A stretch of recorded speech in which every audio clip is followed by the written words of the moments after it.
Hi everyone, it's Barry here from Mitosu. Thank you for joining me today, and thank you for joining me for this month's Stamp Around UK video hop. The theme for this month is 3D, and I'm going to be showing you how you can create this lovely little gift cup right here. So I'm going to be using, it's simple, I'm going to be using just cardstock, and I'm going to be using this gorgeous Beary Christmas Designer Series paper because it works perfectly like this in the landscape orientation. It also fits gift bags, so if you've got some of these food safe bags, you can pop some little treats in there, and it is then going to be finished off like this. So this is what I am going to show you how to create today. So remember, this is a video hop, so any links can be found to our website and to everyone else's hops down below in the description, so do please make sure you have a little look at those as well. Go and check out what everyone else's inspiration is and ideas are for 3D projects. So yes, so I'm going to crack on. I'm going to show you how you can create this lovely project right here. First things first is we need to prepare our cardstock. So what I'm going to do is you're going to need to take your chosen cardstock, and now I've written the measurements down here. My writing is quite small, so let's bring it up a little bit closer there for you. So maybe just take a little screenshot of that if you want to. But what you're going to need to do is take some cardstock here. This is going to be measuring 21 centimeters by 11.5 centimeters, or 8 1/4 inches by 4.5 inches. You would also need another piece here in the same coordinating colour, which is going to be measuring 11.5 centimeters by 2.5 centimeters, or 4.5 inches by 1 inch. That one there. And then your chosen designer series paper. So like I say, I've used the Beary Christmas Designer Series paper, and I'm using it because it's got this lovely pattern, and I'm going to make that flow across, but just whatever one works for you will be fine. And this one needs to be 17.8 centimeters by 7.3 centimeters, or 7 inches by 2 7/8 of an inch. You'll also need another piece, a different design, but one which matches with that designer series paper, measuring 11.1 by 2.2, or 4 3/8 by 7/8 of an inch. Okay, so that's what you're going to need. So that's all of your preparations which you've got. I'm going to take my trimmer here, and I am going to score this along the long edge. Along the short edge, at 1.5 inches. Now I am going to be working in inches on this one here, and I will try and convert as I go along, but 1.5 inches is around about 3.8 centimeters. Apologies for the noises you may hear. You may hear birds in the background. The cats have decided to play with their toys, so they're normally asleep at this time, but no, record a video of this, go out and make some noise, shall we? So yeah, so that there is at 1.5 inches, which was 3.8 centimeters. Then what I'm going to then do is I am then going to score it at 1 inch, which is 2.5 centimeters, along the long edge across the whole thing. Okay, so 1 inch, 2 inches, 3 inches, 4 inches, 5 inches, 6 inches, and then 7 inches, and 8 inches, and then that leaves me a little bit left over at the end there, which we can use for the gluing tab. So that's that part done. Whilst we've got my trimmer here, what we may as well do is we may as well cut these into size. So you just want to keep them in order if you want, and we're going to cut these at 7/8 of an inch. And then we're just going to keep repeating that 7/8 of an inch across the whole thing. Okay, so this is now what you should have. You should have your design series paper cut into your strips. This one right here, and then these pieces right here. So what we can do is, depending on how confident you are, you can go ahead and you can then stick these on straight away. So you would then just stick these on all of these little panels right this, and then do the cutting. Or you can do your cutting first at the bottom. I'm going to go ahead and I'm going to stick all of my pieces down. So I'm going to do that on all of those pieces. So it's the piece which is above the first score line there, and then I'm going to stick the coordinating one on like that.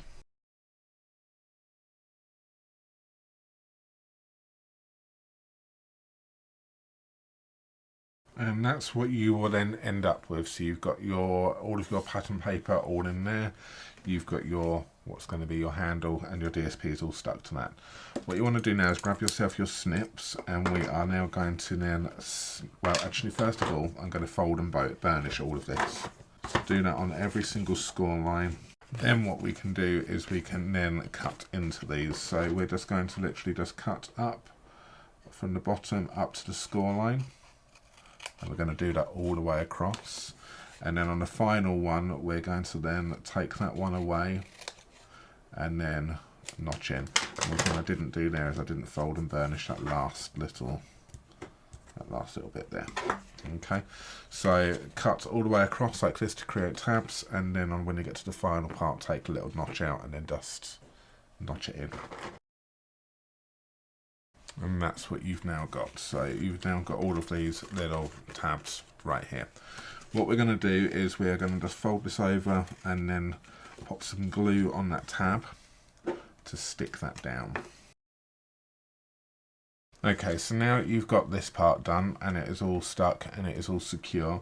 What we want to do is we want to turn it over like I've got here, and then we want to then stick these flaps. So it's just a little bit easier sometimes if you take these flaps out like this. And then what we want to do is we then want to then kind of stick one to the other like this, and then go over and then stick one to the other like that, and so on and so on. So you can either use Stampin' Seal Plus for this, if you can. If you're going to use Plus, Stampin' Seal, you want to pop Stampin' Seal on 4 pieces right here, and then fold in, and then the opposite side over. Or you can use wet glue. Now wet glue is a little bit harder because obviously it moves, but because it moves, and obviously it takes a little bit longer to dry, but because it's movable, if you've got it slightly out of shape, you can manipulate it a little bit. Stampin' Seal, obviously once it's stuck, it's stuck. So you kind of need to. Now a little bit of a tip for you, these little jars as well, they also fit these little candle jars. So these are a popular candle company, so they also fit in quite nicely onto this. This is another thing which I enjoy making. I like making candles. So this is one which I've had repurposed the jar from something, and they fit into these perfectly as well. So it's another little gift idea. But a little tip for you, if you have got these jars which fit into it, or anything which will fit into it, what I would suggest you do is pop that around like that, and then that kind of holds its shape a little bit, therefore allowing you to manipulate it and hold it in. So I'm going to use a Stampin' Seal on this and use the jar method to stick it down. So I'm just going to pop some Stampin' Seal on just 4 of these.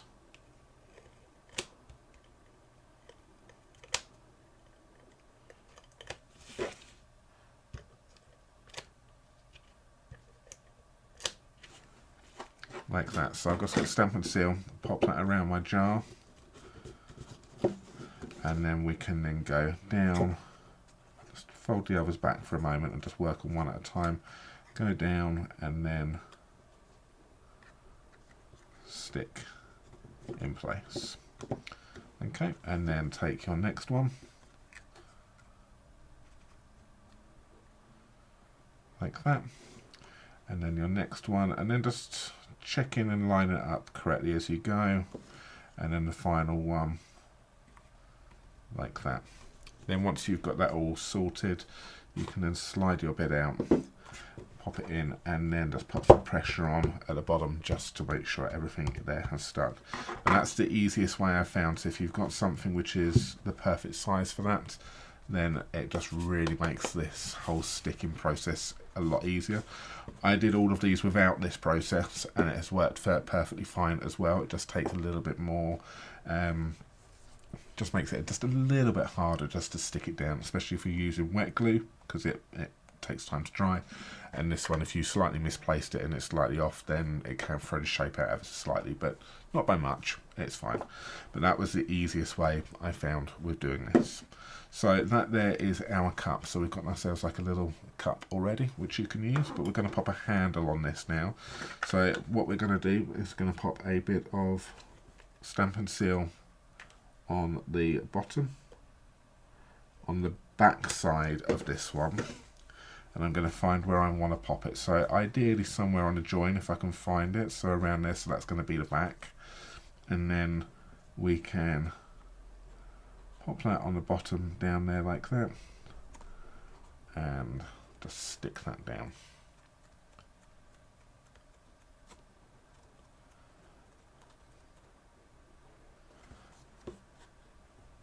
And then we then want to come up, manipulate this, and then that's going to then go round, and then we're going to then stick some glue or some Stampin' Seal.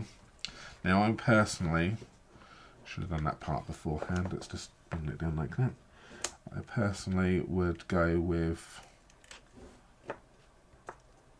Stampin' Seal there, but I would also just maybe just pop a little bit of glue on a couple of dots on that. That's just going to help give it a little bit of permanent adhesion. It's just going to help us a little bit, and maybe a little bit of wiggle room.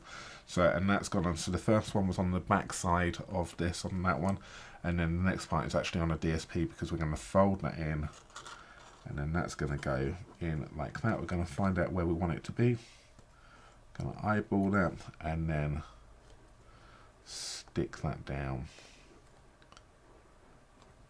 And by having a little bit of glue on that as well, it kind of gives it a little bit of wiggle room before it completely sets. And then just hold that in place. And there we have it.